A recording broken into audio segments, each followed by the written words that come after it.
Buenas tardes a todos, todas los que nos escuchan desde nuestro Facebook del Plan Nacional de Lecturas. Les queremos dar la bienvenida, les queremos pedir disculpas porque hemos empezado un poquito más tarde de lo previsto, ya que tuvimos problemas de conexión.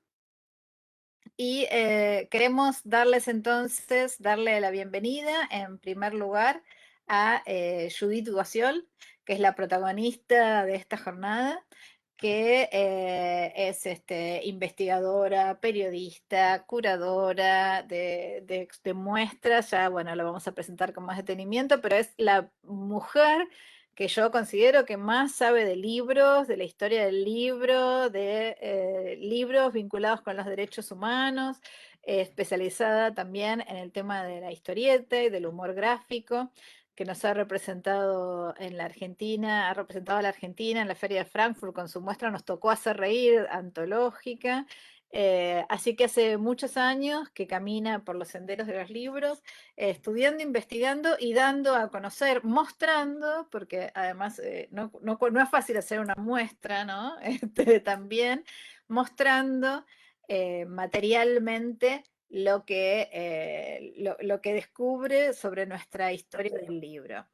Por eso nos pareció, junto a Natalia Portalópez, que está aquí también, que es la coordinadora del Plan Nacional de Lecturas, que era la persona con la que queríamos conversar hoy, anticipándonos a la celebración del Día del Libro Argentino, que es mañana, y también el aniversario de la muerte de Borges. Así que, bueno, por todas esas cosas, Judith, te damos la bienvenida. Te dejamos saludar, no voy a hablar tanto, así que te dejamos saludar.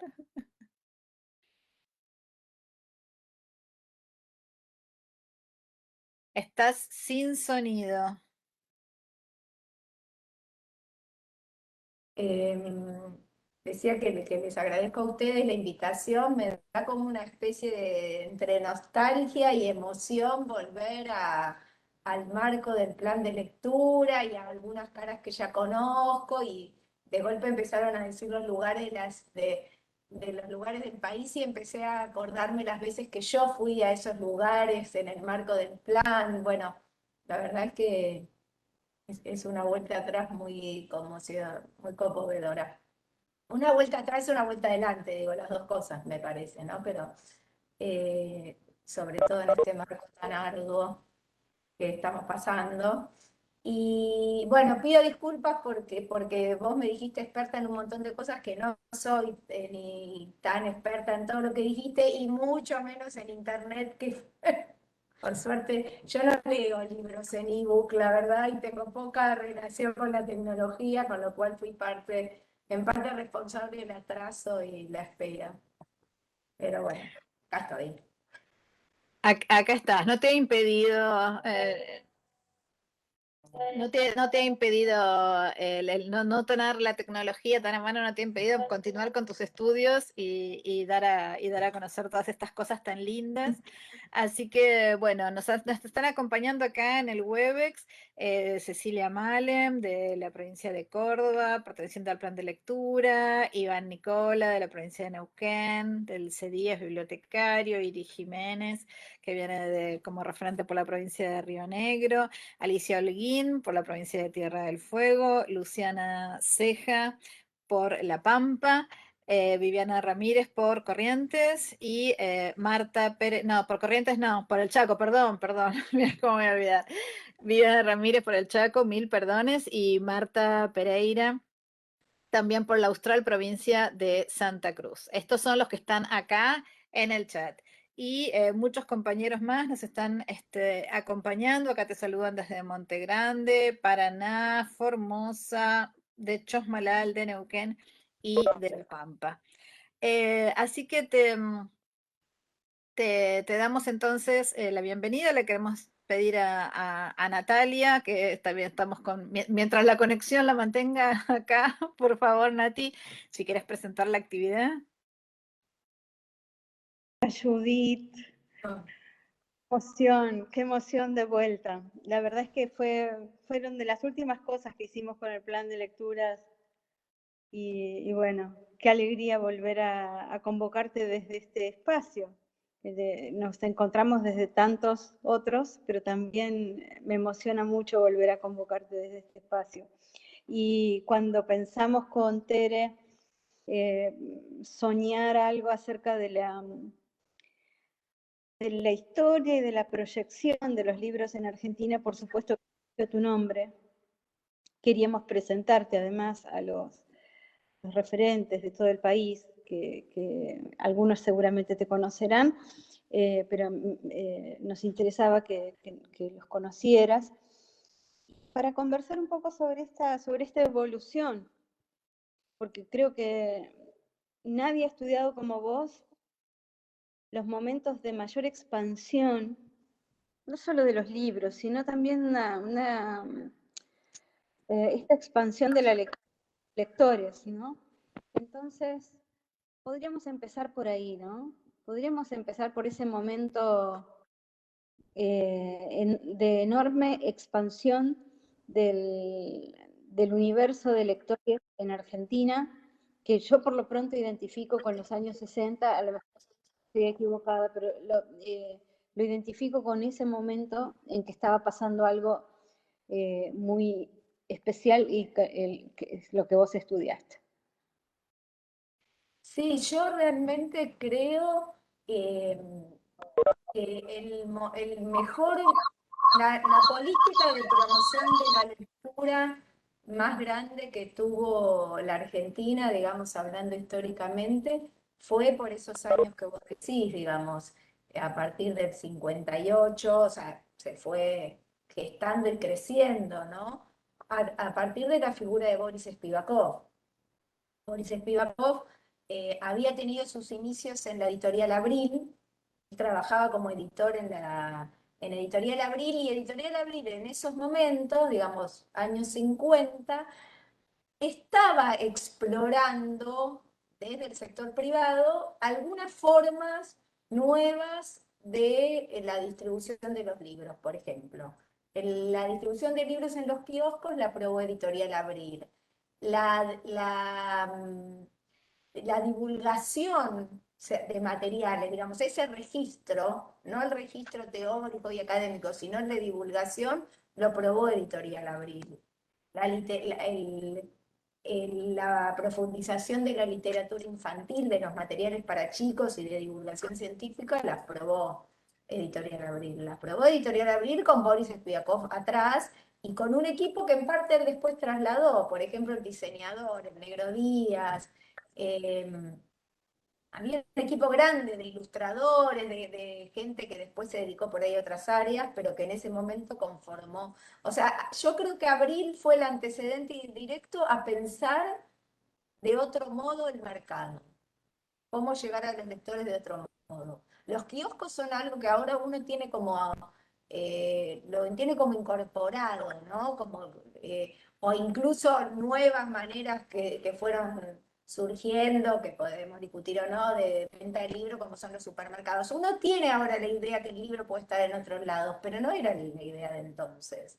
Entonces la librería, los libros estaban en las librerías. Y si la gente, que era lo que sostenía Spivakov, si la gente no entraba a las librerías, no llegaba el libro.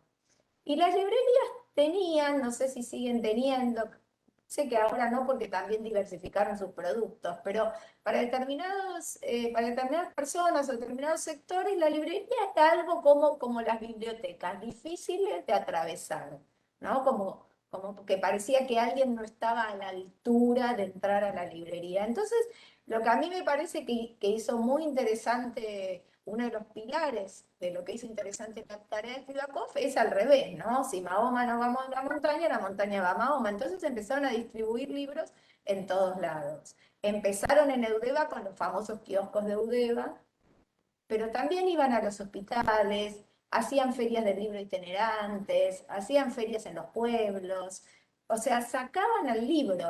Había un departamento como más bien dedicado a eso, a que el libro saliera, más allá del circuito de librerías y más allá del circuito de la universidad en el caso de Eudeva, ¿no? Después, bueno, se amplió más en el centro editor. Porque me parece que fue como, la experiencia de Spivakov fue como progresiva. de abril sumó cosas en Eudeva, ¿no? Que el eslogan de Eudeva era el de libros para todos, y en el centro editor todavía fue más a fondo y dijo más libros para más. También es interesante ese pasaje de lo privado a lo público y de lo público a lo privado como si fuera lo mismo. O sea, él aplicó el mismo criterio cuando estaba en Eudeva que después en una gestión particular como fue la del centro editor. Claro que los problemas no eran lo mismo, porque no es lo mismo tener aguantándola a la universidad de atrás, bancando un proyecto que era parte de un proyecto cultural mucho más grande, y hay miles de conversaciones, de instancias en las que cuentan que Spivakov iba a todas las reuniones a pedir más plata, y al final se la daban. Bueno, en el centro editor ese mecanismo no lo tenía. El mecanismo era negociar con los proveedores, de verle a las imprentas, de verle a los distribuidores. Porque la verdad es que la gestión que también es algo que hay que pensar, me parece. El Spivakov fue central en esa gestión, pero no fue el único. Eso se sostuvo con el equipo que él formó con mucha intuición, porque cuando él la llamó a Beatriz Arlo, la llamó a Aníbal Ford, o lo llamó a la Forgue, no eran las personas que son ahora. Aníbal Ford recién había salido de la universidad, Beatriz Arlo y andaba, la Forgue era un profesor, pero, o Susana Zanetti, o un montón más, digamos. Con una enorme intuición eligió ese equipo, pero ese equipo lo sostuvo en muchos aspectos, lo sostuvo con sus conocimientos, en la manera de trabajar, con el ritmo, y lo sostuvo porque cobraban poco, porque no tuvieron jubilaciones, porque eso también es verdad y hace parte, y porque los imprenteros se la perdonaron y porque los distribuidores se la perdonaron. Bueno, fue una política de gestión cultural inmensa con muchos sostenes. No digo que todo eso haya estado bien, no digo que esté bien. Era otro mundo donde, bueno, esas cosas todavía podían pasar. Ahora no se puede trabajar desconociendo las cuestiones de derechos, no se puede, pero... Por un lado eso, digamos, ¿no? Que está bien, que es lo que corresponde, como que sí, que se hicieron valer un montón de derechos. Por el otro lado era una industria que se manejaba diferente, en el que había más contacto entre las partes y que las partes todas estaban más comprometidas en ese proyecto. Porque ahora vos, yo autora, escribo el libro, entrego bueno, ni los originales, mando por la computadora el contenido y no sé más nada hasta que me entregan un libro impreso. En ese momento todos sabían de todo, iban a las imprentas, negociaban, recorrían los kioscos, y no era solamente Spivakov que iba con una libretita a relevar en los kioscos que se había vendido. Y no era solo el Negro Díaz que sabía de distribución, y no era solo el jefe de producción. Los intelectuales tenían otro vínculo con el hacer y con la tecnología y con... Entonces todo era parte de lo mismo. Por otro lado, es claro que hay que respetar los derechos, que hay que pagarle a los imprenteros. Digo. Lo único que para mí salva a Spivakov es que él todo lo que juntaba o todo lo que lograba de este modo era en función de sacar otro libro. Él no era un editor rico ni un dueño de una transnacional como hay ahora. Él era un tipo tan pobre como todos. O sea, en el centro editor ganaba igual él que el cadete. Estaba uniformado el salario. Y las cosas que le salían bien hacían que sacara más colecciones, y las que le salían mal era ver cómo la remontaba. O sea, me parece que es una, yo siempre digo que es como un oxímoron la figura de Spivakov, porque tiene como esas contradicciones, pero que se van complementando unas a otras. Ha levantado muchos odios, ha levantado muchos amores, pero nadie le niega el respeto, ni a él ni a la obra que hizo, ¿no? Y la obra, ¿podrías describir un poquito mejor la obra para quienes no conocen justamente la obra de Spivakov y de su equipo? Spivakov, digamos, como veníamos diciendo antes, replicó algunas cosas de Abril en Eudeva. Eudeva fue la editorial creada por la Universidad de Buenos Aires en 1958, en la que es considerada la época de oro de la Universidad de Buenos Aires, la mejor época que tuvo. Y era parte de una política de la universidad que tenía que ver con la difusión, con la experimentación y con el contacto con el público, porque lo más importante, o no sé, o una de las cosas importantes que hizo Udeva a través de todos estos mecanismos es ampliar la llegada al público. Tradicionalmente no había muchas editoriales universitarias, creo que estaba la de Córdoba y no sé si mucho más. En Latinoamérica no había, pero más allá de eso, en general eran editoriales o departamentos de publicación, más exactamente, ligados a los materiales de la universidad. Lo primero que hizo Spivakov es abrir la temática. O sea, había materiales para las cátedras, era Aníbal Ford el que se encargaba de ir a las cátedras, preguntar qué necesitaban y tratar de conseguir esos materiales. Pero el batacazo de Udeva fue el Martín Fierro, que vendió como agua. Y el Martín Fierro no, el Martín Fierro ilustrado por Castañino, ese grande que es bastante, El Martín Fierro clásico, que sigue que es siendo el tamaño grande, el que el tenemos en la cabeza todos, la idea de Martín Fierro, ¿no? dibujo de Castañino, De texto de José Castañino. Hernández. Eso llevó a gente que nunca en su vida había visto, pensaba que podía ver arte. Y las colecciones del siglo y medio, que eran de textos de literatura, estaban cada una dibujada por por un pintor, en muchos casos contemporáneos. O sea que ahí también había un ida y vuelta entre difundir el arte y que sea recibido, ¿no? Eso me parece que fue como un pilar básico, o sea, esa idea muy iluminista que tenía Spivakov y esa generación de creer que la cultura era para todos, que eso no se discutía, que los libros eran un vehículo de cultura, que eso no se discutía, y que mejores libros iban a ser mejores personas, y que eso tampoco se discutía. Entonces, como creían en una mejor sociedad, creían que tenían que hacerlo a través de los libros. Bueno, después no sé si capaz que no fue tan claramente así, pero ellos confiaban en eso, Spivakov estaba convencido de que eso era así. Y el otro de los pilares, También una voluntad de llegar a, esa voluntad de llegar a incluir a los niños, ¿no? Y están las colecciones que son las colecciones emblemáticas que se han recuperado en los últimos años. los cuentos del Polidoro que el ministerio recuperó, por ejemplo.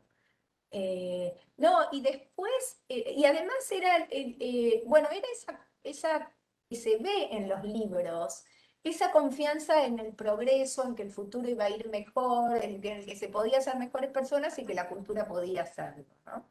Eh, y el otro pilar muy importante es el del precio. O sea, Spivakov fijó que el libro tenía que estar al equivalente a un kilo de pan. Eso para mí es lo más revolucionario que tuvo la cultura de este país. Después hubo una experiencia en Chile, por ejemplo, también, que fue un poco posterior a la de Spivakov, que ellos lo comparaban con el cigarrillo, creo. Eh, para mí eso es esa idea de comparar la importancia de dos alimentos, que uno era un alimento para el alma y para la cabeza y otro era el alimento para el cuerpo. Eso realmente para mí es de una innovación enorme y es lo que habría que tratar de sostener eh, en el precio de los libros y conceptualmente, ¿no? En pensar y eso lo hizo desde Udeva, pero también lo hizo desde la empresa privada que fue el centro editor, no es solamente que lo hizo desde el Estado.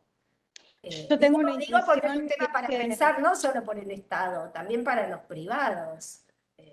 sí, tengo una intuición y es que el precio del libro es algo clave, que es muy difícil en lo que es muy difícil de intervenir, pero que si pudiéramos llegar a una ecuación ahí, realmente algo de eso hay en la masividad, en la masividad de esa experiencia y de otras. Yo creo que sí. O sea, no es que yo demonizo a los editores. Y No, no, también no, es cierto que la época de Spivakov tenía es unas otra época. exigencias diferentes a las que tenemos ahora. Porque Spivakov bajaba el precio de los libros porque agarraba un pliego y arriba hacía una colección y abajo hacía una chiquitita angosta de yo qué sé, 10 por 12. Y achicaba la letra todo lo que podía y ponía el papel más barato. En consecuencia, todo lo que agarramos un libro del Centro Editor sabemos, lo abrís y se deshoja todo. Está bien, eran otras imprentas y ha pasado el tiempo. Pero también es cierto que ahora como lectores no admitiríamos esos libros. Ahora tenemos exigimos otras cosas también de un libro. Pero bueno, eso es todo lo que hay que poner en cuestión. ¿Es mejor un libro Exactamente. caro y cosido y con ilustraciones o mejor igual mientras una barata y chiquita para el que no puede? Yo creo o sea, la experiencia de Spivakov no es para replicar, digamos, agarrar las actas de Udeva donde él detallaba cómo hacían cada cosa o agarrar un testimonio del centro editor y replicarlo directamente. Me parece que lo interesante es que se pueda poner a discusión y encontrar en que somos en algunas cosas otra sociedad, en otras, en algunas nos parecemos y en otras no, y cómo en esta sociedad, que ya tiene otros divertimentos, que ya tiene otras pretensiones, que existen los derechos y hay que respetarlos y eso es también plata, que hay otro modo de imprimir, a favor o en contra, porque también hay que pensar que estas experiencias se hicieron sin computadora. Cuando Spivakov conseguía, o Miriam Jakovskis, que era su amiga de toda la vida, quien lo refugió cuando él fue perseguido, y su secretaria en Eudeva, cuando ella consiguió una conexión francesa para traducir acá, la consiguió por carta. En una carta que ni siquiera llegaba de una semana a la otra, a gente que ella no conocía, ¿no? Dirigida a destinatarios que no sabía quiénes eran y que le respondieron. Entonces, me parece que hay como muchas cosas que habría que poner. Yo creo que habría que tomar las premisas de Spivakov. Habría que tomar la del precio, habría que tomar la de la distribución y habría que tomar la de la calidad y pensarlas de nuevo. A lo mejor no Pensar van a todo. salir iguales, seguramente, pero en algo debemos poder aproximarnos entre ese mercado, que además era un mercado muy diversificado, con pequeñas editoriales, con mucha diversidad ideológica, y este de ahora, que se transnacionalizó, que quedó muy concentrado, que los precios son altos, que no hay tanta diversidad y que está sostenido por pequeños sellos que digo, en todas las áreas pasa, y en mi historieta, que es la que yo estoy más afín ahora, estoy segura, son las que sostienen esos lenguajes. Son Son las editoriales que chiquitas tienen y que se van fortaleciendo en el andar, o no. A veces caen, pero digo, en la diversidad de lecturas que tenemos ahora, la sostienen los sellos chiquitos, no la sostienen las grandes editoriales. Y Bueno, también, perdón, Judith, que de lo que dijiste antes también, yo soy editora, así que básicamente, básicamente, ya lo sabes, ya lo sabes. Pero bueno, no, esto que vos decís antes, que los intelectuales sabían de todo y que los editores sabían de todo y que iba a ver cuánto se había vendido. Esta centralidad, es decir, este trabajo en equipo, ¿no? Que me parece que se ha ido perdiendo en las grandes editoriales y en las chiquitas se mantiene a la fuerza por ahí, ¿no? Porque hay mucho claro, menos pero aparte personal. por ahí las chiquitas son tan chiquitas que son Son dos tan que hacen chiquitas que todo, son digamos. pequeños equipos y que el que vende también edita y que... Pero bueno, eso no sé si está mal, porque yo creo que en el libro no es que vos te podés desentender, digo, bueno, yo me ocupo del No, contenido, pero la tapa no me importa lo que sale. O sea, creo que esta es otra de las cosas que yo pondría de este listado que vos hiciste tal para cual. recuperar, es el rol del editor o cómo hacemos un libro entre todos, o sea, ¿Cómo, cómo... cómo volver a una cosa más conectada? Que paradójicamente, en algún sentido, la computadora lo debería permitir más. Y no Totalmente. pasa. O sea, y no pasa, te digo, por ejemplo, yo participé en un documental, es lo mismo. Vos haces una parte y hasta que el documental no salió, no te enterás más nada. A mí me llamaba la gente para preguntar y sabía menos que decirle yo. Tenía que yo llamar al director a ver, che, ¿en qué parte? No sabes qué queda de lo que vos hacés. O sea, no hay posibilidad de discusión. Bueno, me parece que en las revistas está pasando lo mismo. Se está disociando todo. Es como esa tironeo, digamos, o esa tensión entre la especialización y lo general. Digo, no sé, que la vemos en la medicina igual, o sea. tiene el beneficio de que vos vas al de la rodilla y te ve la rodilla, pero no te ve nada más que no sea la rodilla. Entonces me parece que es un poco lo mismo, ¿no? Hemos perdido como, bueno, que la tapa tiene que tener que ver con los contenidos, no se puede contradecir. O por ahí, no sé, los colores no son, o digo, a mí me parece que sí, que hay que rescatar un trabajo más integral, que la computadora en algún punto debería facilitarlo, pero el modo en que se establecieron las relaciones, no con cargos muy estancos, ¿no? Con actividades, no lo hace fluir de ese modo.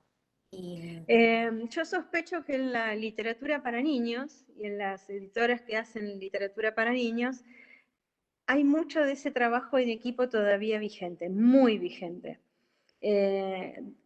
Son espacios en los que, primero porque son pequeñas, como decís, y porque obligan ese trabajo conjunto del autor con el ilustrador, y claro que que el es, autor con el ilustrador, con el editor, el hecho de este trabajo con el libro álbum, del libro ilustrado, que creo que no por nada Argentina en el último tiempo ganó premios, eh, tiene un desarrollo muy interesante respecto, inclusive si uno compara un poquito con otros países de América Latina, no digo que sea el mejor, pero digo que hay un desarrollo acá interesante y sí. que muy probablemente tiene que ver con esta integralidad de procesos. Pero sí Yo me interesaba mucho esto, porque me parece que esas variables que estaban en la mente de Spivakov y que realmente moviendo esas variables generó lo que generó, el movimiento cultural que generó, no pueden no ser tenidas en cuenta hoy o repensadas hoy. Ese trabajo que él, bueno, se rompe, ¿no? Se quiebra en el momento con la dictadura, quizás quieras contar un poquito eso, y después volvemos a pensarlo para adelante, ¿no? dale, sí, lo último que Perdón. Sí, yo perdón, pero tengo que pasar el aviso porque hay más de 100 personas que nos están siguiendo por Facebook, que están mandando saludos, que se están la acordando de las ediciones. espontaneidad. Sí, sí, Judith, y que te mandan saludos, María Inés Garibaldi, te mandan saludos de Rafaela, Florentino Meguino, Tafí del Valle, La Toma San Luis, Formosa, Karina Lama, se acuerda del Martín Fierro, Jorge Vergalio, Mónica Andrea. Ha despertado un montón de citas que no podría contar. Se acuerdan también de Pan y Libro, como decía García Lorca. ¿Alguien se acuerda del local de la década del 90 en Callao y Viamonte, que vendía 3 ejemplares de la colección Literatura Universal por 300 pesos actuales?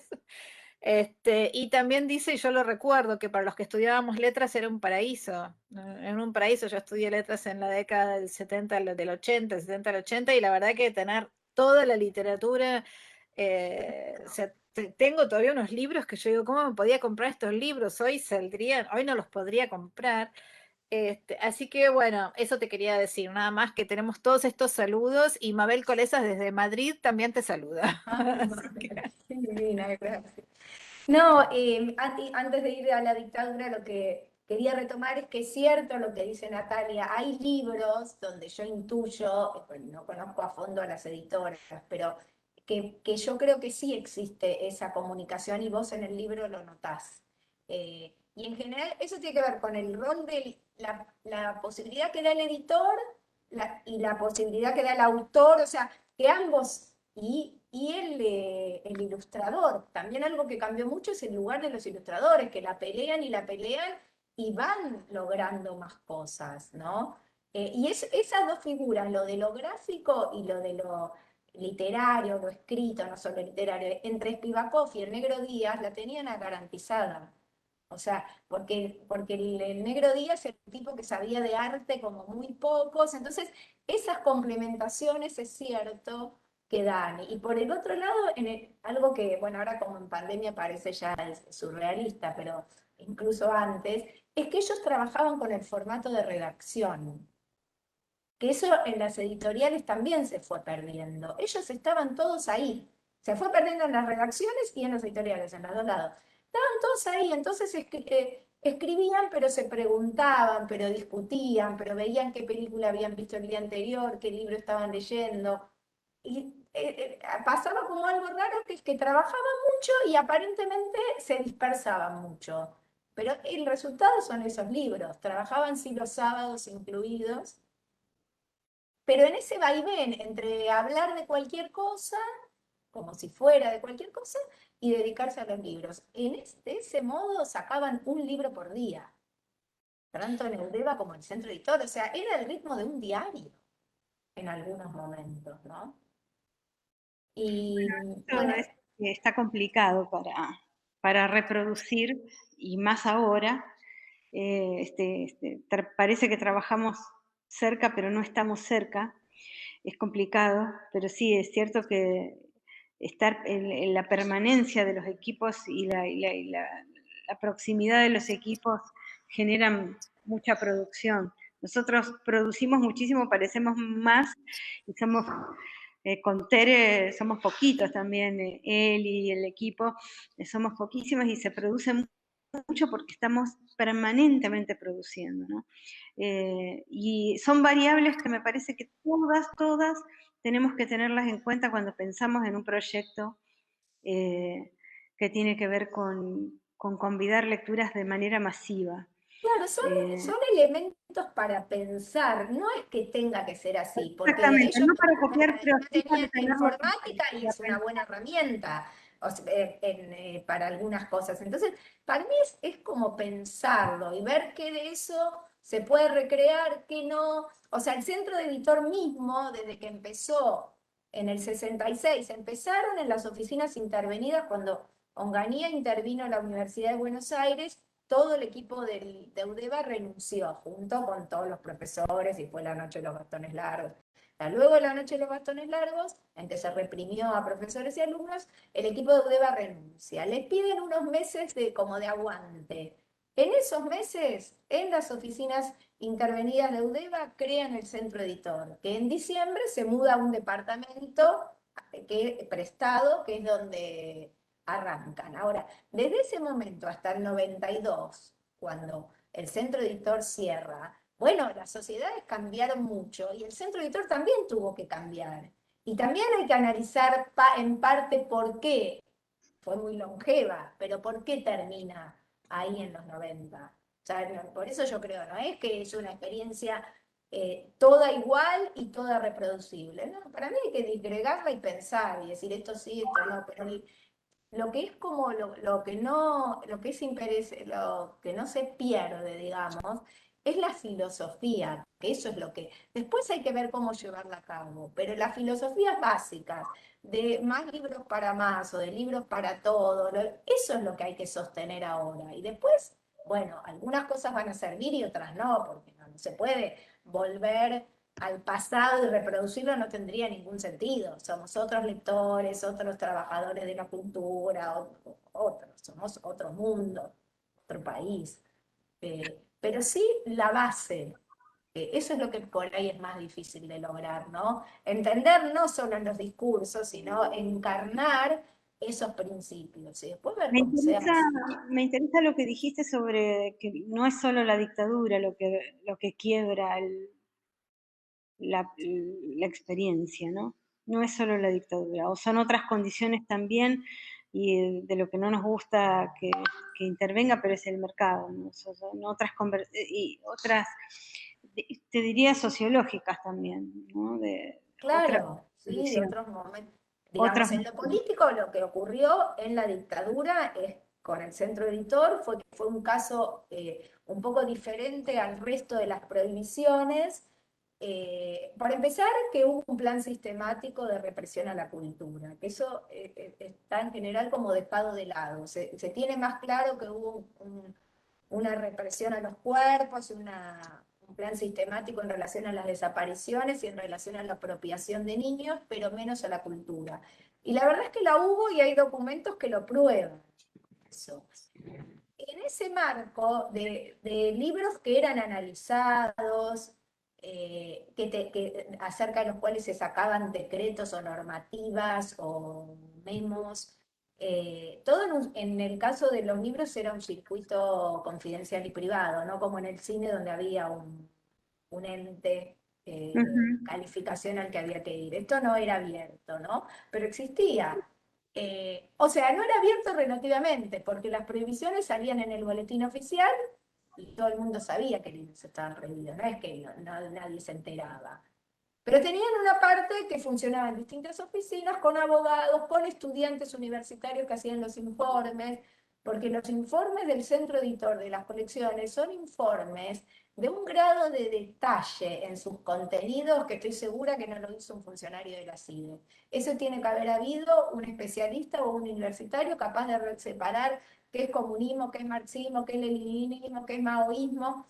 Y lo prueba también lo que ocurrió, porque con el centro editor lo que pasó fue que en una requisa que parecía que iba a ser administrativa, entraron a uno de los depósitos que tenía el centro editor. Y el inspector que fue dio la alarma por el material que encontró. Entonces, se llevaron, se requisaron los libros de ese y de todos los depósitos del centro editor y las personas que estaban trabajando en ese depósito, en Avellaneda, provincia de Buenos Aires. Entonces, por un lado fue lo que ocurrió con las personas y por el otro lado lo que ocurrió con los libros. Con las personas quedaron detenidas, todas las que estaban trabajando ahí, en la comisaría primera de Avellaneda, que después en los juicios por la verdad de la Plata se descubrió que había sido centro de detención. La gente los empleados del centro editor no fueron torturados ni nada, pero hay uno que cuenta que escuchaba gritos. O sea que evidentemente ya estaba funcionando, además como centro clandestino. Cuando Spivakov se entera lo que pasó, viaja a La Plata y se presenta al juzgado, personas que quedaron detenidas en la comisaría y los materiales, se inicia una causa en el juzgado primero de La Plata. Cuando Spivakov se entera, estuvo unos días medio escondido en casa de Miriam de Miriam Jakobskis, la hija del que fue el decano en Exactas. Sí. La madre, perdón. La madre. Eh, Cuando él se entera que las personas estaban demoradas, decide viajar a La Plata. Ese es un gesto para mí invaluable y que tampoco nadie discute, porque Spivakov sabía lo que era la dictadura. Spivakov se fue con una muda de ropa y Spivakov en el camino le preguntó a su hijo, Miguel, que lo acompañó, qué podía decir si lo llevaban a torturar, que tenía qué problemas, si tenía problemas de corazón, si tenía diabetes, qué podía argumentar. Entonces, con esa conciencia y contra lo que pensaba todo lo que lo rodearon, él se presentó al juzgado. Y él dijo que él era el único responsable de esos libros. Entonces los empleados quedaron liberados. Y él, asombrosamente, volvió. O sea, no lo detuvieron. En ese momento, él también dio otro argumento por consejo de su abogado, que era decir que esos materiales en realidad eran materiales viejos, que iban a ir a rezago, que ya no tenían importancia y que entonces ellos los iban a tirar y que por eso estaban en el depósito. Entonces ahí se da una operación compleja. Por en primera instancia no era común, no sé de otro caso que haya ido a juicio. Eso ya planteó una cosa diferente, ¿no? Obviamente un juicio ilegítimo, porque es un juicio hecho dentro de la dictadura, pero que una vez aceptado, porque el argumento todo el tiempo de los militares incluso es que era anticonstitucional, o sea, prohibían porque según ellos todo era anticonstitucional. Entonces, en nombre de la Constitución prohibían. Con esto fue un poco lo mismo, o sea, una vez que inconstitucionalmente se secuestran esos materiales, se los pone a estudio y todo, después siguen los pasos de un juicio, como todos. Entonces, en algún momento, el juez dictamina. Primero dictamina que una parte de ese material es peligroso, esto es a partir de informes sobre todo de la CIDE, y otro no. Peligroso era un grado de peligrosidad de F1, F3 que determinaban los militares. Hay una parte de esos materiales que ellos determinaron que no era peligroso y los devolvieron. y otros, que son los que finalmente se quemaron, son los que quedaron. Respecto a ese material, el juez le dice, muy bien, usted argumentó que estos libros iban a rezago, por favor, destrúyanlo. Como obviamente ese no era el argumento real, no era verdad, era un argumento, un artilugio legal para zafar la situación que dio Spivakov y que por nada del mundo, estoy segura, hubiera quemado ningún libro, ni le hubiera hecho daño a ningún libro, lo dejaba pasar. Entonces pasó, todo el proceso empezó en el 78, en el 80 el juez dice, si no lo queman ustedes, lo quemamos nosotros. No usa la palabra quemar, usó la palabra destruir. Y eso fue lo que pasó. O sea, hubo una orden del juez. Como el centro editor no destruía esos libros, que no iban a rezago, que no eran antiguos, que pensaban distribuir y que querían que se alcancen todos, los destruyó el juez. Y ahí aparecen, bueno, las fotos ahora por ahí emblemáticas de la escena de los camiones, trasladando los libros a un baldío de Sarandí, y esa quema, en la que hay 2 testigos del centro editor, y que el acta que termina está firmado por el comisario, que después fue acusado también en los juicios por la verdad, por estar ligado a la retención, Ferranti, Rómulo Ferranti, que termina el acta diciendo, siendo las 22 horas y quedando solo ceniza y restos no reconocibles del libro, ¿no? Ese es el... Bueno, está bueno saber que venimos de ahí, que venimos de ese cambio de paradigma impuesto, brutal, que se perfeccionó en los 90, como bien señalaste. Tal cual. O sea, eso es lo que quería, cuando vos me preguntaste, yo creo que hay una continuidad. La dictadura, yo creo que en algunas cosas de la cultura triunfó, y sociales triunfó mucho, como en cierto pensar en uno mismo y, bueno, después pasaron muchos años, mucho, digamos, no digo que esa sea la situación actual. Pero hubo cuánto tiempo que la palabra pueblo no la nombraba nadie, no se podía, digo, hasta pasados los 90 nadie hablaba de pueblo. Sí, se hablaba de gente, de población, pero de pueblo no se hablaba. Y también que hay mucho en lo cultural ganado, ¿no? La desconfianza al libro, la interrupción de la lectura, hubo mucho que retomar después. Y hay una continuidad para mí, o sea, salvando la vuelta a la democracia, por supuesto, y lo que se hizo en ese momento, y los planes y todo, hay una continuidad entre el modelo de la dictadura y el modelo de los 90, por lo menos en el campo editorial. Porque el modelo económico que buscaba la dictadura era el que en el campo editorial en los 90 se terminó de concretar, este que nombrábamos, ¿no? Con grandes grupos, transnacionalizado, sin ofertas, a un precio alto. Ese era el modelo económico de la dictadura. A mí me sorprende que tengamos, o sea, en este momento entiendo toda la fragmentación del mercado, entiendo, pero que el tamaño de las tiradas no deja de sorprenderme. Son tiradas mínimas ahora, mínimas. Lo que consideramos hoy un éxito de lectores es triste, si tenemos que compararlo, ¿no? Sí, hay tiradas, sí, ya creo que ni las de, no sé, ni las de 3.000 son muchos, ya son mucho, digamos. Hay un beneficio que es esa posibilidad de las tiradas pequeñas porque se puede materialmente, ¿no? Que eso es también interesante en algún punto, bueno, que son un poco más caras, pero que permiten cosas más específicas. Pero si vos ves los listados que la dictadura adjuntó al expediente del centro editor y ves 200.000 de un fascículo, ves a 20.000 era la nada misma, ¿no? Y han cerrado colecciones con números que ahora estaría saltando el techo, o sea, que no los venden ni los diarios, ni las revistas, ni los libros. Bueno, pero eso era lo que abarcaba y hacía que se vendiera.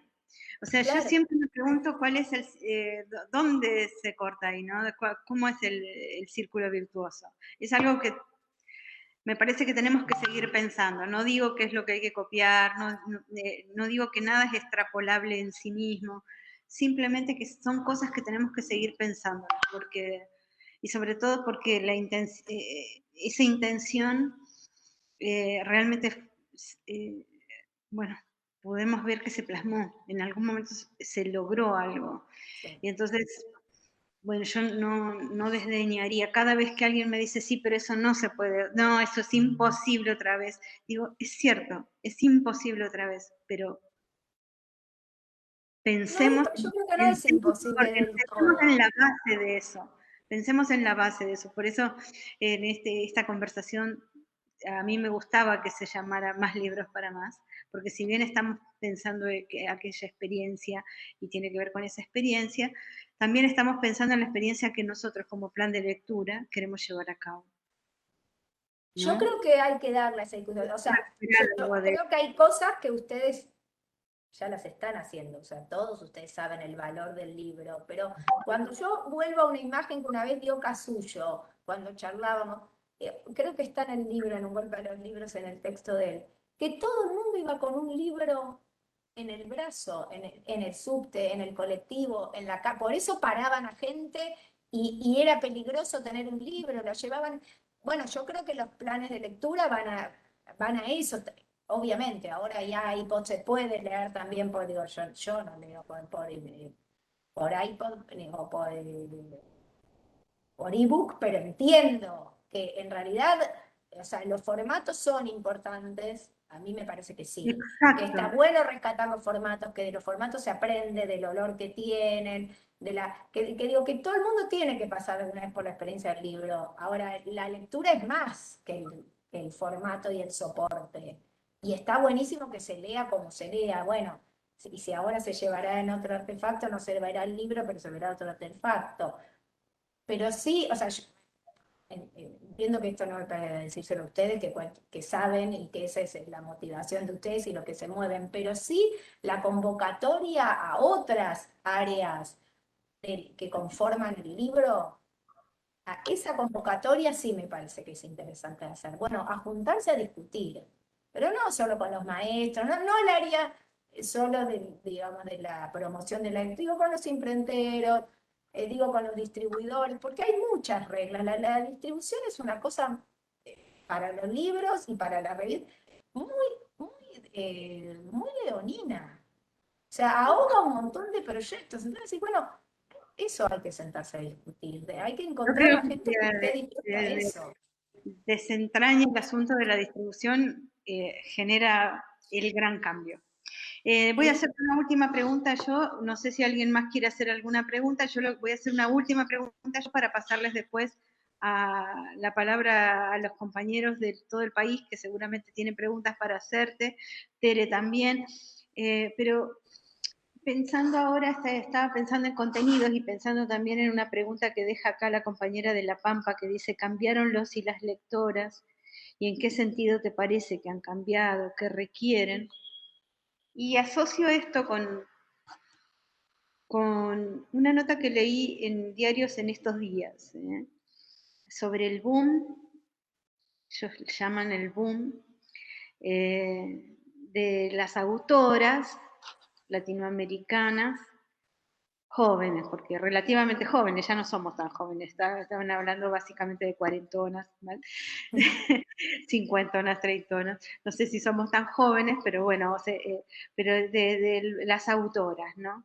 Como fenómeno ya no de la democracia recuperada, que en su momento creo que sí lo fue, porque bueno, finalmente tenemos con un desarrollo enorme junto con, no sé, con una Luisa Valenzuela que había empezado antes, con Brodiller que había empezado antes, bueno, tantas grandes autoras que habían empezado antes, y hoy eso es como que se expandió enormemente, y creo que son, no sé si podemos conversar sobre estos dos fenómenos, ¿no? Sobre este fenómeno, sobre las autoras, y sobre las pequeñas casas, esta atomización en pequeñas casas, que yo sospecho que son dos fenómenos asociados de este momento. Yo con lo de me hiciste reír con lo de las edades, porque una vez lo habíamos entrevistado a Guillermo Sacomano, porque yo lo conocí en la época de la maga y después, bueno, cada tanto lo veía y una vez me dice, más que jóvenes promesas somos tristes realidades a esta altura. Divino, Más o menos andaba los 50 creo, esa vez, me dio mucha gracia, porque es verdad que como hubo un vacío en la dictadura, esa generación siempre siguió por muchos años, después no, ahora no, Las jóvenes siguió promesas. siendo la generación joven, y entonces un día me dice, ¿qué generación joven? Fresán, Y Fresán una vez lo escuché diciendo, haciendo toda una ponencia sobre la formulación, esa joven escritor latinoamericano, y él ya estaba perdiendo el pelo, joven escritor latinoamericano. tal Pero cual, porque son esas construcciones que van quedando y se repiten, y porque me parece que realmente para esa generación hubo un vacío anterior. exacto, Ahora me parece que no, ahora me parece que la renovación ya está es funcionando. impresionante la renovación. Sí, Bueno, muy. ¿qué te parece? No, Pensemos, mira, pensemos de la hora y para adelante en el lo libro. de las mujeres que vos mencionás me parece un buen ejemplo de todo esto que estamos hablando, de cómo socialmente se pueden forzar determinadas cosas también. Cuando algo se impone, se logra imponer socialmente, con todas las marchas, con todas las movidas que hubo, es como que empieza a ser obvio que, que aflora, digo, también están las que fueron precursoras de esto, digo, ¿no? También escritoras precursoras de toda esta movida, eh, pero también me parece que hay cosas que cuando se instalan socialmente es como que se hacen ineludibles. Y en estas buenas cosas, bueno, está bien aprovechar. O sea, ahora yo veo en mí misma la diferencia. Una vez cargando dije, vos me necesitas a mí porque querés cubrir el cupo femenino, porque ahora hay que poner una mujer.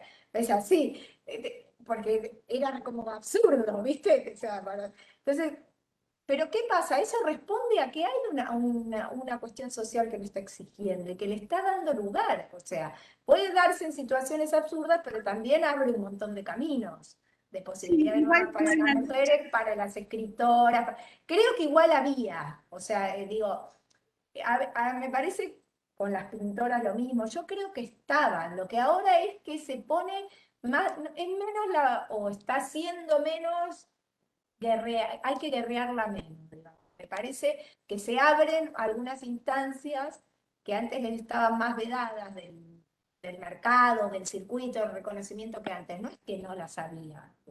sí hay como Históricamente un una montón de sensación de, ejemplos.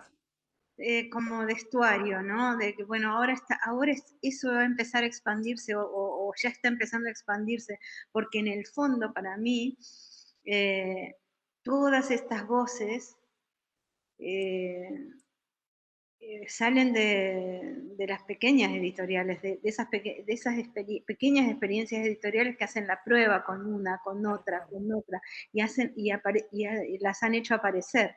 Que después ahora las grandes casas tomen esas obras y Tal las, cual. ¿no? Pero me parece que las están haciendo aparecer. Hoy cuando me decías, bueno, vamos a hablar sobre este fenómeno de tanta editorial chiquita, algo bueno saldrá de todo eso, ¿no? No sé, me parece que muchas cosas buenas saldrán de todo eso, Sí, a no, yo pesar les de la tengo crisis. un enorme respeto a las editoriales chiquitas. Son las que sostienen la cultura, pero no cortan el bacalao, ese es el problema. Entonces quedan entrampadas en eso. Pero claro que son esas. Y en historieta, por ejemplo, pero es re obvio, las grandes editoriales publicaron historietas que ni siquiera lo sostuvieron, lo van haciendo con gente que ya fue probada antes, o en los web, o en los sitios web, o por los diarios que en general probaron de los sitios web.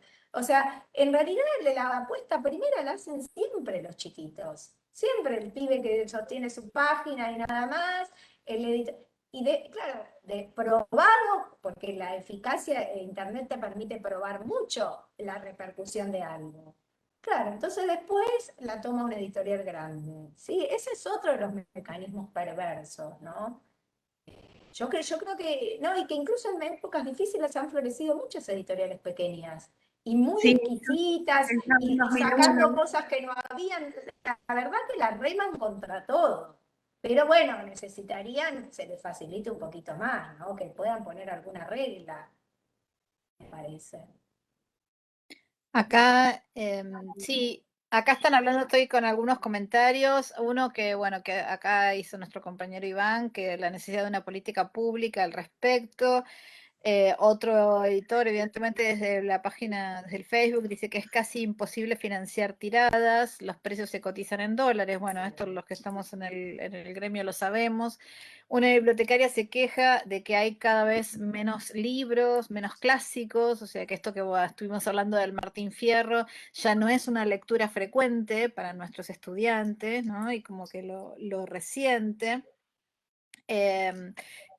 También preguntan, bueno, también agradecen y felicitan y preguntan si la charla va a quedar grabada y ahí pasó el aviso, sí, la charla se graba, también te cuento a vos, Judith, y va a quedar después en nuestra página del plan y en el espacio de Seguimos Educando, de Educar.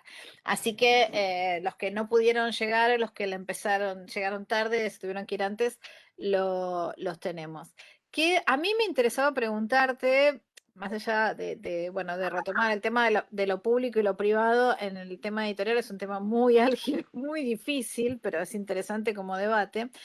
A mí me llamó mucho la atención cuando empecé a viajar por la editorial, la alta estima que nos tienen en otros países de Latinoamérica, que también tienen industria editorial, pero bueno, para los cuales Argentina fue siempre algo señero, ¿no? O sea, que la edición argentina, basta con recordar cuántos escritores, basta con García Márquez, que publicó acá en Sudamericana sus 100 años de soledad, porque ninguna otra editorial se la publicaba. ¿Cómo ves hoy ese panorama? Sería ¿Cómo ves hoy a la Argentina en relación a la industria editorial latinoamericana? Yo tengo la impresión de que esa idea se sostiene, a pesar de los pesares y de todo lo que nosotros rezongamos internamente.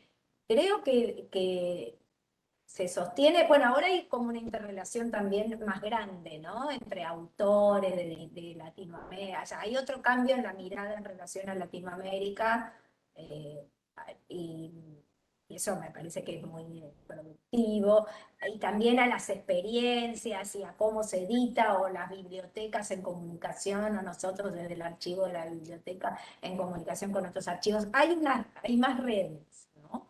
Por lo menos, o más, o fluye más, no sé, porque Spivakov consiguió esas traducciones que no sé cómo las consiguieron, pero me parece que hay un tendido de redes y me parece que la Argentina tiene un valor.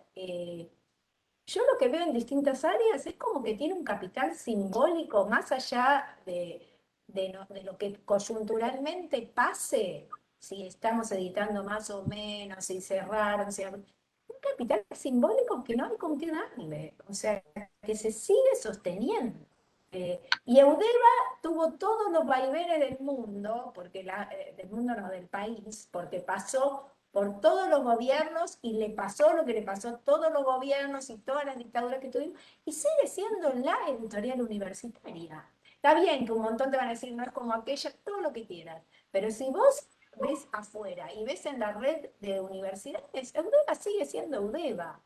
Y nuestros libros universitarios que no son de Eudeva, de las otras editoriales universitarias, son interesantísimas.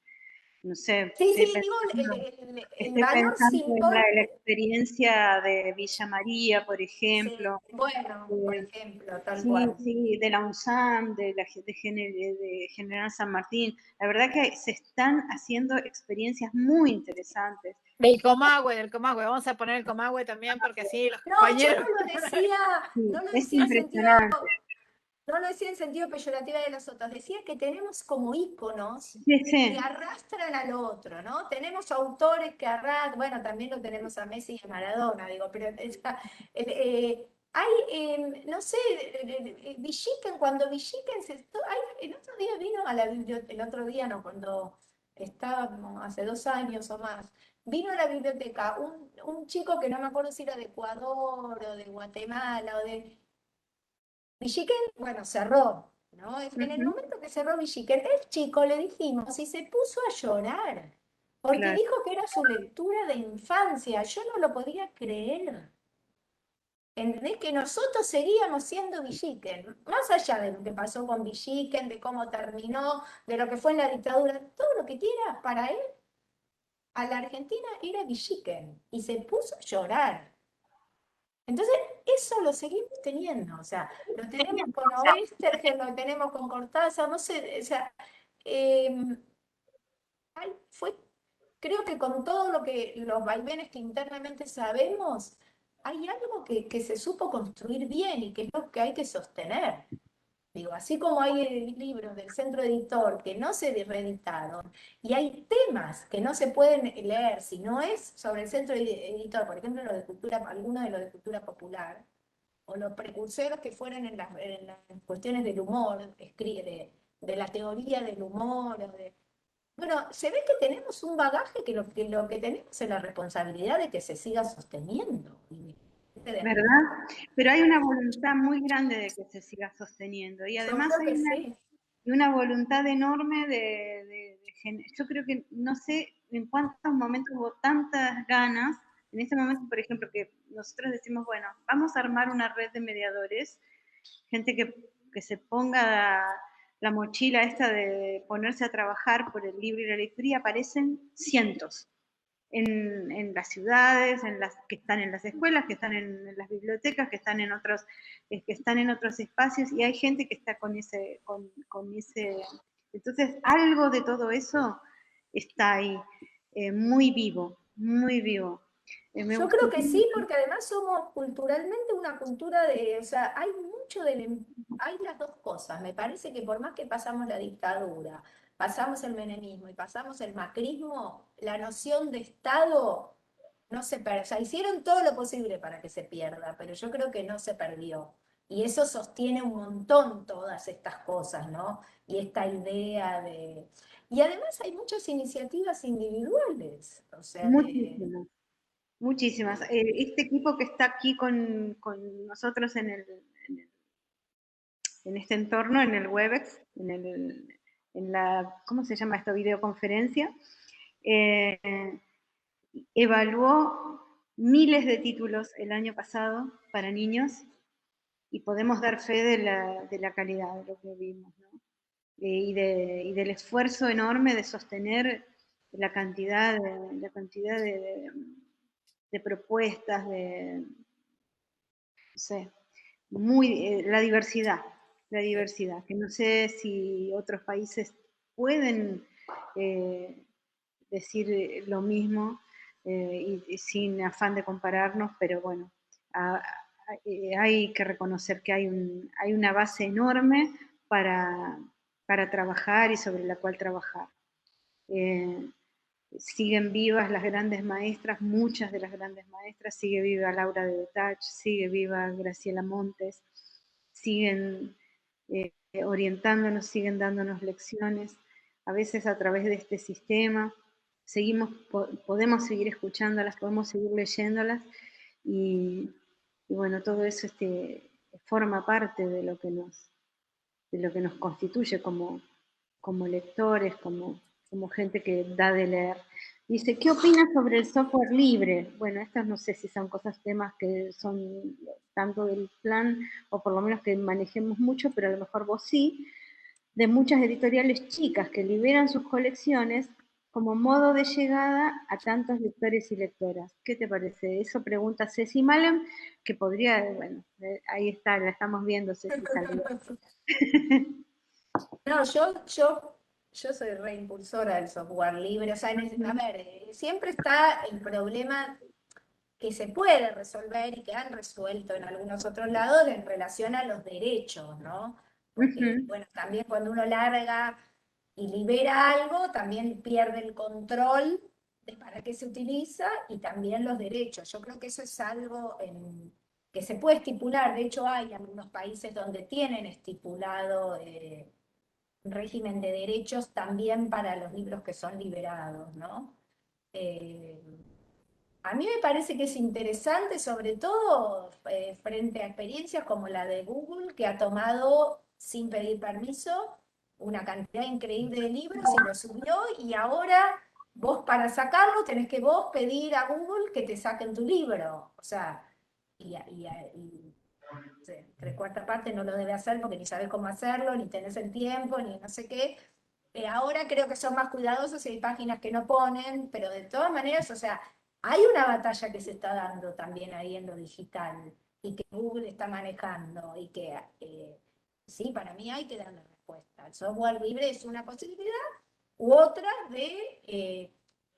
porque además también es cierto que como en todo lo que estamos hablando, más hay cosas liberadas de derechos de editoriales chicas que de editoriales grandes.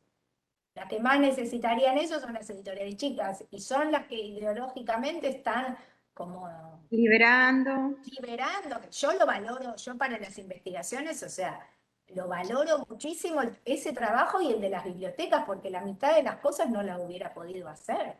Si no había, hay gente que, si no hubieran subido desde la facultad todas las revistas que subieron, las colecciones enormes que hay subidas, ¿cómo hacíamos? Si las bibliotecas están cerradas. O sea, eh, y los libros, yo creo que hay que ir camino a eso. O sea, la cultura no puede ser un voto cerrado, ni por el precio, ni por el acceso, ni por nada. Ahora, que hay que legislarlo también. Digo, tiene que ser una apertura que nos favorezca a todos. Y en algún país hay editoriales que cuando pasan a ebook pagan un derecho de autor más pequeño, pero pagan. Un poco se había dado esta misma discusión con las fotocopias, y yo me acuerdo que habíamos leído de una experiencia española que cuando vos hacías una fotocopia te cobraban un pequeño canon que iba al autor. Sí, esa es la A la experiencia editorial y al autor. Bueno, yo creo que hay maneras de no perder, digo, de no perder económicamente ni ideológicamente, porque también es un tema ese. ¿Qué se hace con esos extractos que se sacan? Quizás los malinterpretan, los mal usan, eh, pero yo iría camino a eso también, dando una discusión y poniendo normas. O sea, ahí sí que faltan leyes, reglas, bueno, pero a la vez en la batalla, digo, no por nada están presos todo lo de los dice Wikileaks. Es evidente que el peligro real del capitalismo es ese, entonces hay que dice prepararse y hay que defenderse. otra compañera patagónica, dice, sigue siendo una deuda pendiente la integración de un canon de autoras y autores amplio y federal. Sabemos que el trabajo del editor es político, no partidario, sino ideológico. No sé si querés decir algo al respecto.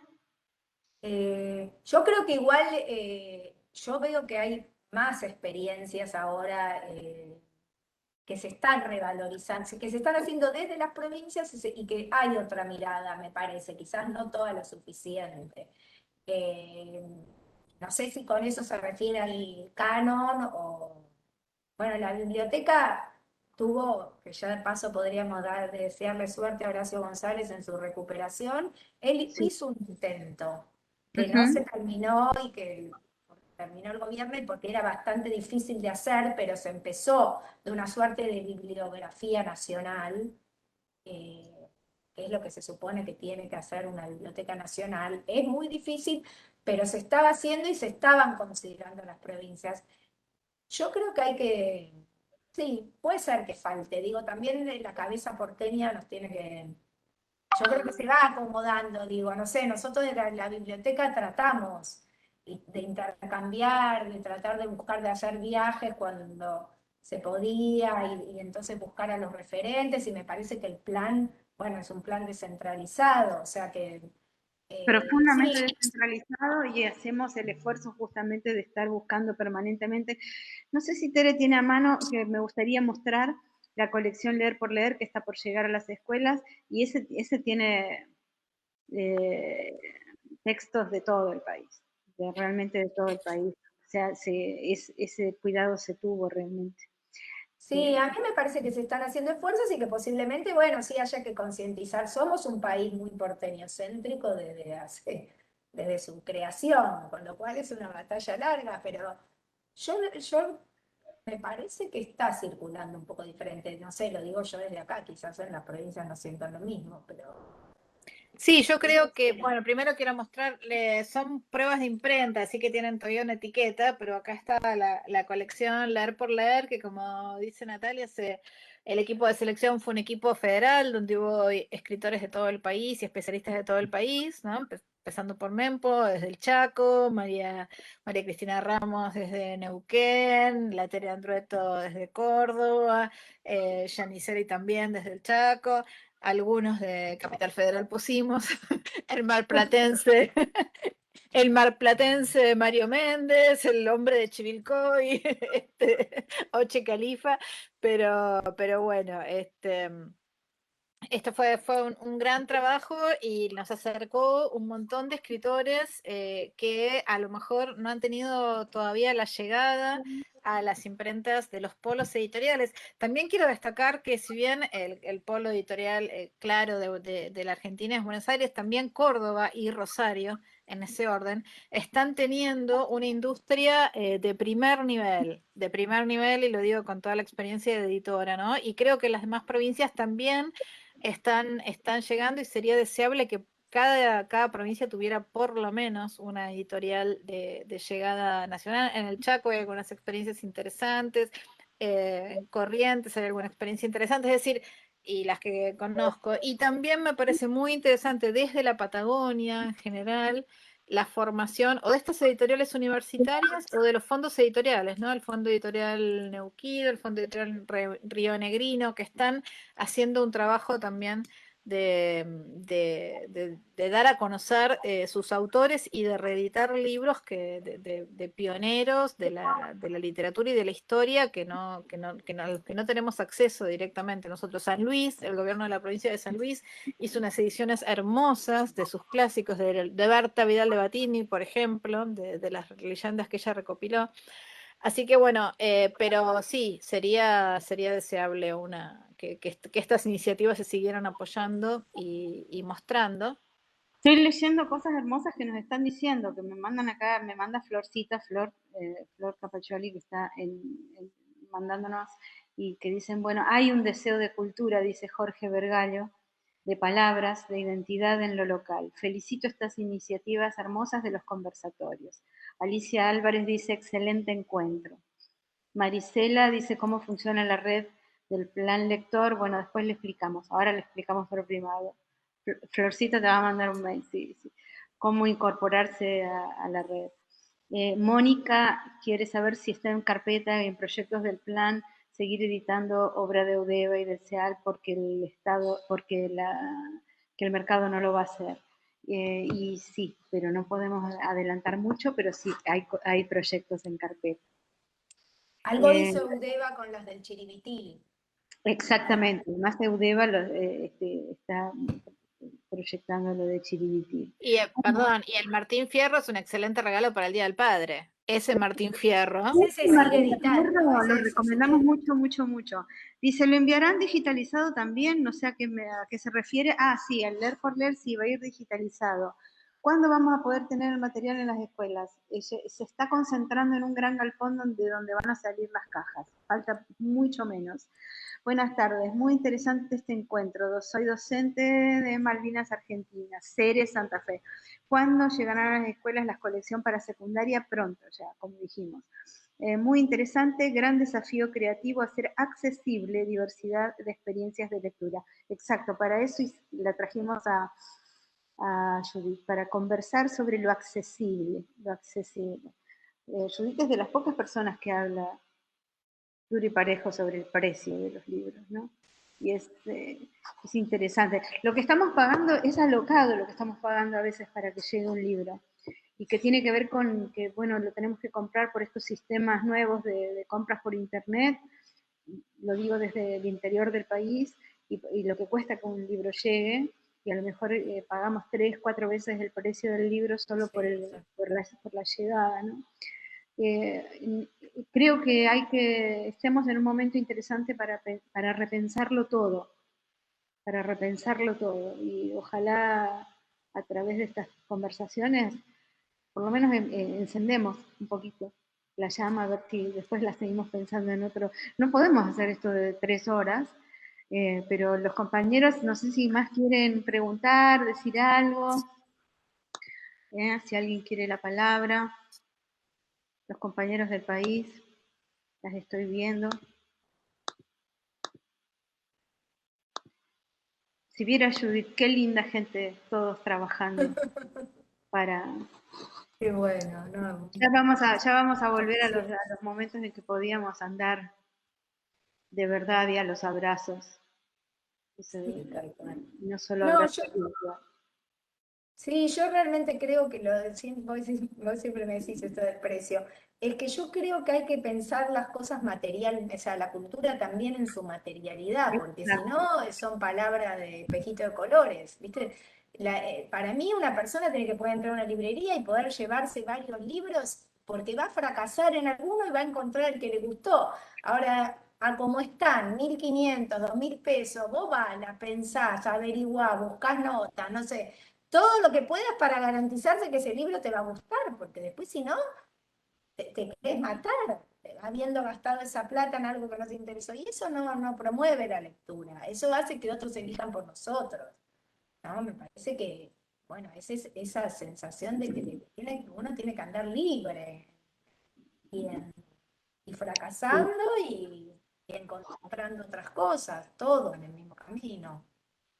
Por eso me parece, incluso cosas menores, viste, como, no menores, pero como vos decís, yo veo libros que, se organiza un concurso, vos cuando abrís los sobres y ves el precio que pagó alguien para mandar desde la Patagonia sus dibujos, ya te da ganas de que gane. Porque vos decís, o sea, a todo el esfuerzo es esa plata que parece una tontera. Vos decís, bueno, lo mando por correo, lo mando. Claro, pero nosotros si nuestra sede está en Capital, no lo mandamos por correo.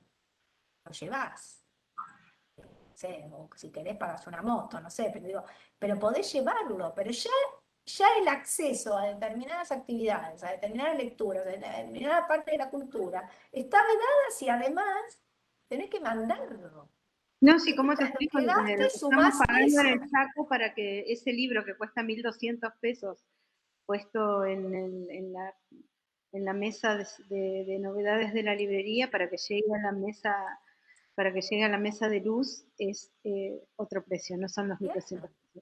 Porque no todos están en las librerías, porque estamos pagando lo que no tenemos para, para que las cosas lleguen. Así que sí, tenemos que pensar todo de nuevo. Ojalá eh, estos conversatorios sirvan. Son casi las 4 de la tarde, Tere, ¿podés creer? Sí, sí, ya veo.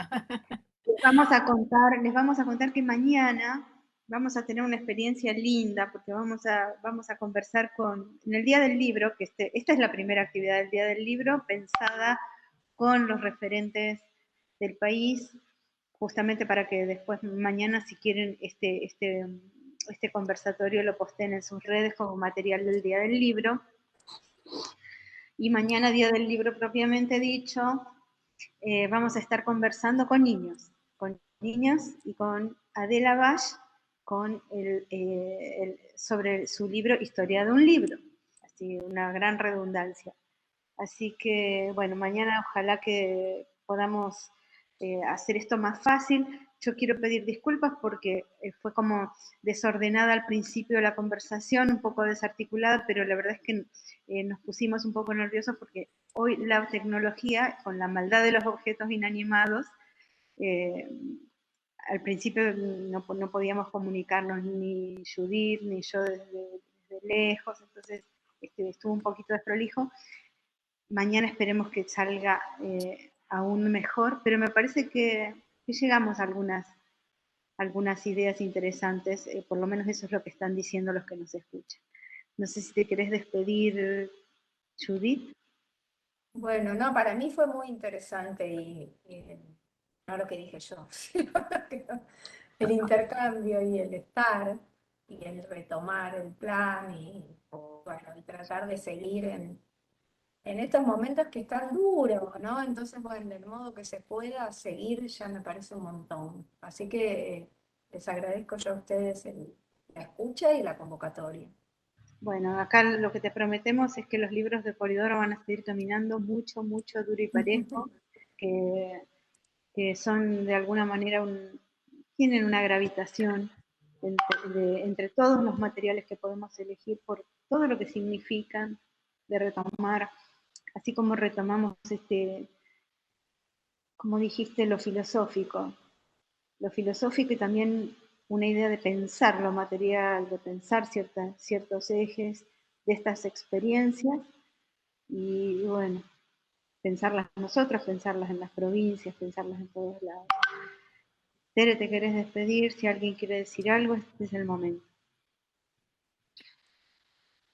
Agradecer, yo les quiero agradecer a los compañeros que están acá, bueno, tenemos justo norte, sur y centro, así que tenemos todo el país representado acá entre Córdoba, La Pampa, Neuquén, Chaco, Río Negro, Tierra del Fuego, bueno, yo por Judith y yo por Buenos Aires, somos minoría, a mí me encanta cuando somos minoría, digo, ¿no? Porque eso lo permite el Zoom también. Lo bueno de poder compartir con compañeros, porque lo que piensan los porteños ya lo sabemos bien. Así que lo que nos interesa es escuchar, es como otras miradas, otras voces. Creo que yo sigo orgullosa de ser parte de la industria del libro argentino, sigo orgullosa. Y siempre me emociono mucho esto, como decís vos, Judith, esto de la revista Villiquen, esto de la cantidad de gente que en todos los países de Latinoamérica recuerda, asocia a la Argentina con la literatura, con la revista Villiquen, con las editoriales. Eso espero, es un deseo, ¿no? Y que convoco que no lo perdamos, que mantengamos, y creo que todavía tenemos alguna palabra para decir. Bueno, siendo el filo de las 4 de la tarde, les digo que mañana nos vemos, mañana 15 a las 15, como hoy fue el 14 a las 14, mañana 15 a las 15. Y vamos a estar con Adela Bach y chicos de todo el país charlando con ella sobre Había una vez un libro. Mil gracias, Judith. No, Y esta conversación sigue y sigue, es como una conversación que sigue, de que llevamos desde hace años y que sigue, ¿no? Gracias. Muchas gracias. Gracias a los compañeros por estar y compañeras. Gracias a la gente en Buenos Aires que está, Adriana, Maru, que están llevando la cuestión técnica. Hasta mañana.